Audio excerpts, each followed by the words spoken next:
Day 7, still cleaning. But the block is clean. Back from hot tanking, cam bearings are in. Nice and minty. Dingleballed, ready to go. Assembly starts soon. So yeah, I brought a million things to the shop and I forgot the rings and bearings. So we're gonna let them soak in some mineral spirits overnight, make sure they're nice and clean, and we'll assemble it tomorrow. Sucks, but whatever. It's just like a cam on a Volkswagen. Engine builder. Woo!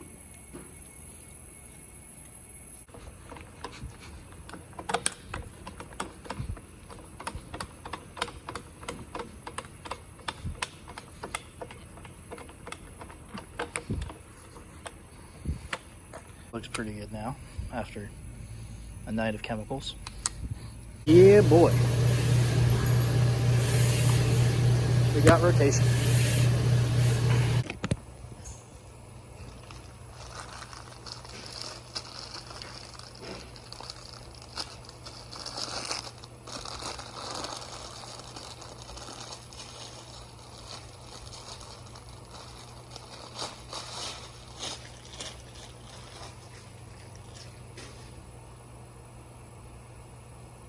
You think Lucas will work for this cam, or should I use the actual like cam lube? That's what I was thinking.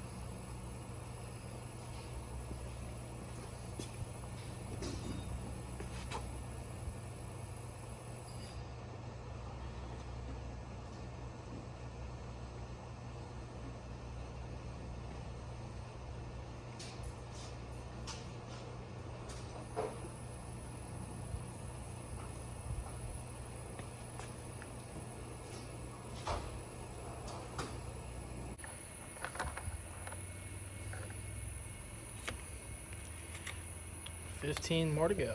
Definitely a bit fucked.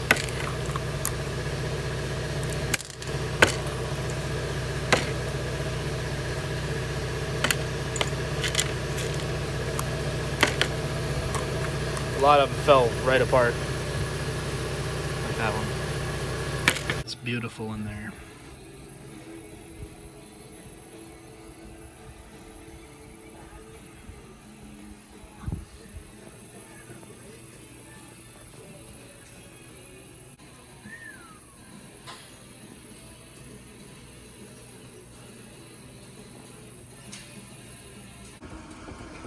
I'm gonna be very surprised.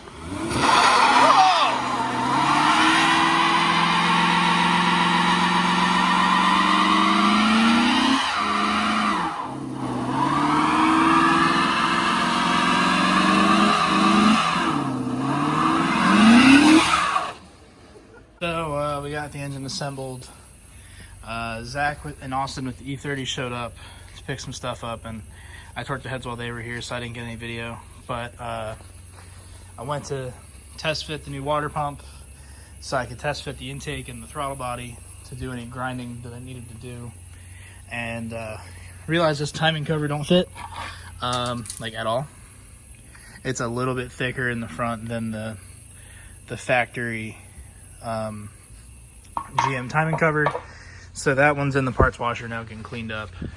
But oil pump's on, it's primed, got a new somewhat adjustable timing chain or timing gear, but it's new chain, new everything, new oil pump drive. The heads are torqued and these are on. I'm gonna put the coil brackets on tonight, I think.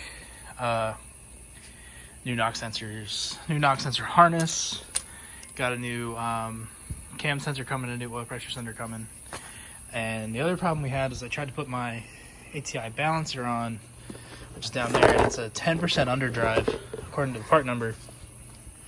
And therefore, when I bolted it up, it hit the timing cover and was squeezing the timing cover, and can't use that either. So I ordered a new one, and I ordered a GM one. Whichever one gets here first is the one that's going to go on the car. But I'm going to go scrub that timing cover a little bit more so we can get a little comparison and mock it up. So there we have both timing covers, and if we get down low, we can see they're the same height on the bell end, or whatever you want to call that, but you can tell one on the left's definitely taller. So I guess I'm going to test fit this one. I have to get another new crank seal and get this all bolted up and ready to go. As you can see, we have a blonde one of clearance in there, so there's no way in hell that thing would have worked. I don't know if you were supposed to run like an F-body oil pump or something with that, or if it just doesn't fit. I don't know. But of course I powder coated it, so it's not like I can return it, which sucks, but whatever. I gotta put these gaskets in the intake, mount the throttle body, see what's up. Before, when I had it just kind of resting there, it looked really, really, really close. I got my intake from Vengeance Racing, and it looked like they notched it for this water pump bolt, which would be pretty sweet. But I'll put it on here real quick. It probably would be okay, but there's not a lot of material there, so I don't know if I should grind the water pump. Should I grind the intake a little bit? I don't like how little meat is there. It does fit nice though. It's tall. I gotta fit the throttle body, because the throttle body is gonna hit here, and then I definitely have to grind all this down and probably like cut this bolt hole laterally or something to make that work. But she's a big bitch. A little ear off right there, as you can see, and none of the bolt holes are lined up. I just kind of twisted it up, threaded it in, and dropped it down. That ain't gonna work. So I don't know what I'm gonna do about that. It looks like I have to grind a lot. And I'm gonna take the water pump off, and I'm gonna grind down this ear. I'm gonna bolt it back up, lock the throttle body back up, see if we're good. And I'm gonna assemble the fuel rails tonight. So then tomorrow, my rod bolts are supposed to be here. My balancer is supposed to be here. So then we can pretty much be ready to go. I think the goal for tomorrow is going to be get it back on the subframe, get that tied up, or bolted up, change out my engine mounts because I have this fast intake. I have to change the engine mounts.